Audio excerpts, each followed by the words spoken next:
गुरु बृहस्पति प्रोक्त नीति सार।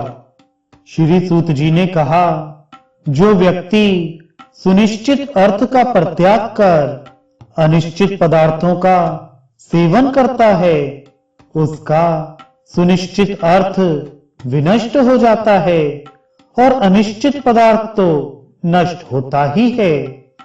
वाग वैभव से रहित व्यक्ति की विद्या और कायर पुरुष के हाथ में विद्यमान अस्त्र वैसे ही उन्हें संतुष्टि नहीं प्रदान करते, जैसे अपने अंधे पति के साथ रहती हुई उसकी स्त्री अपने रूप लावण्य से पति को संतृप्त नहीं कर पाती। सुंदर भोज्य पदार्थ भी उपलब्ध हो और भोजन की शक्ति भी हो, रूपवती स्त्री भी हो और सहवास करने की क्षमता भी हो, तथा धन वैभव भी हो और दान करने की सामर्थ्य भी हो, ये अल्प तप के फल नहीं हैं। वेदों का फल अग्निहोत्र है, विद्या का फल शील और सदाचार है, स्त्री का फल रति और पुत्रवान होना है, तथा धन का फल है दान और भोग। विद्वान व्यक्ति को श्रेष्ठ कुल में उत्पन्न कुरूप कन्या के साथ भी विवाह कर लेना चाहिए, किंतु रूपवती एवं अच्छे लक्षणों वाली उत्तम कुल से हीन कन्या उसके लिए कभी भी ग्राह्य नहीं है।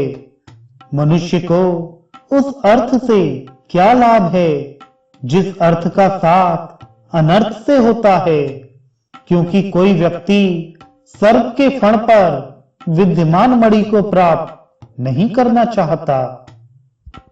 अग्निहोत्र के लिए हविष्यान दुष्ट कुल से भी ग्राह्य है। बालक से भी सुभाषित ग्रहण करना उचित है।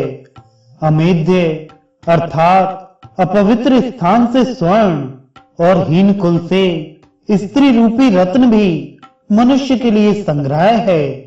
विष से अमृत ग्राह्य है, अपवित्र स्थल से भी स्वर्ण ग्राह्य है, तथा नीच व्यक्ति से श्रेष्ठ विद्या भी ग्रहण करने योग्य है, और दुष्ट कुल से भी स्त्री रत्न ग्राह्य है।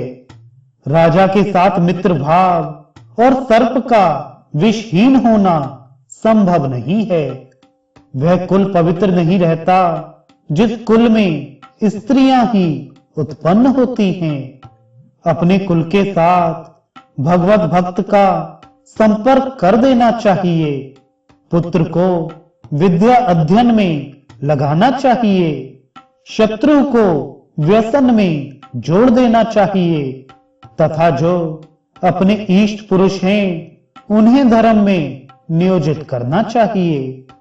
विद्वान मनुष्य को नौकर और आभूषणों को यथोचित स्थान पर नियुक्त करना चाहिए, क्योंकि चूड़ामणि कभी चरण में सुशोभित नहीं होती है। चूड़ामणि समुद्र, अग्नि, घंटा, अखंड अंबर और राजा ये सिर पर धारण करने योग्य होते हैं, अर्थात आदरणीय हैं। प्रमादवश भी इन्हें चरण में स्थान नहीं देना चाहिए। मनस्वी व्यक्ति की पुष्प स्तवक के समान दो ही स्थितियां होती हैं, या तो वह सबके सिर पर ही रहता है अथवा वन में ही चला जाता है। मणि स्वर्ण आभूषण में सन्निविष्ट करने के योग्य होती है।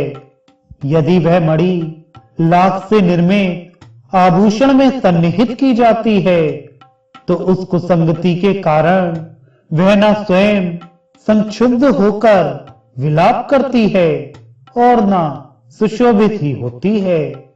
अश्व, गज, लौह, काष्ठ, पाषाण, वस्त्र, नारी, पुरुष तथा जल, इनमें परस्पर बहुत बड़ा अंतर है।